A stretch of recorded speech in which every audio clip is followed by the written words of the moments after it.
over the years have said, dogs can sense coming tsunami, or in this case, an earthquake, and how is it? And it just seems something to some people a little bit like ESP, like being able to sense the future. And, within science, that's not an accepted theory. And so there have been scientists who've tried to figure out, can animals really predict whenever we're going to have an earthquake?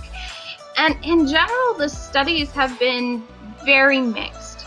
Part of the problem is that whenever they've done studies, what's happened is there's been an earthquake, and then they survey people who went through the earthquake and ask them to think back in retrospect what happened with the animals. Did the birds stop chirping?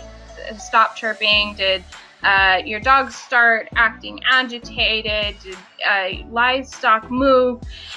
And whenever they did those sorts of studies, they just haven't found any clear answers. Trying to base scientific information off of people's memories is not a very good way at getting at the facts and the truth, because there's all sorts of bias going on, and our memories are not as good as we would think that they are. However, there was one study done that found something really, really interesting. And what I love about this study is that it actually wasn't trying to figure out whether dogs could detect earthquakes at all. It had to do with something completely different. A researcher was studying a group of 200 dogs over 8 months for something called seasonal affective disorder. Seasonal affective disorder, also called SAD, is what some people call the wintertime blues. Like, sometimes during the winter, when there's less light and it's more cloudy out, people just seem to get more depressed and maybe a little bit more anxious than they are during the summertime. A lot of that has to do with the amount of sunlight that we're able to get. And so this researcher was trying to find out whether dogs have the same thing. So he was sending this group of 200 people surveys twice a week, asking them what their dogs were acting like, what their behavior was like. And so, funnily enough, they actually didn't find any evidence for dogs having seasonal affective disorder. But what they did find is that on one day, on February 27th, 2001, about half the dogs started acting very funny. They started having more anxiety. They started being more active and pacing.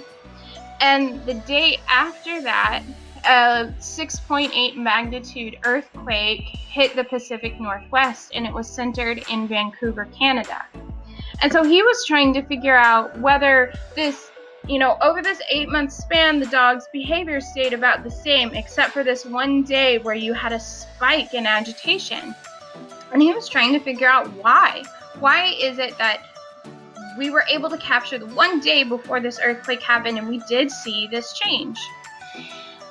One of the funny things that came out of it was he wanted to see if maybe it had to do with whether or not dogs could hear earthquakes. This is something that's been proposed, of whether or not animals can actually hear the shifting of the tectonic plates deep underneath the earth before we can feel it at the surface. Wow. There were 14 dogs in the study who responded. This particular earthquake that happened was relatively close to the surface of the earth.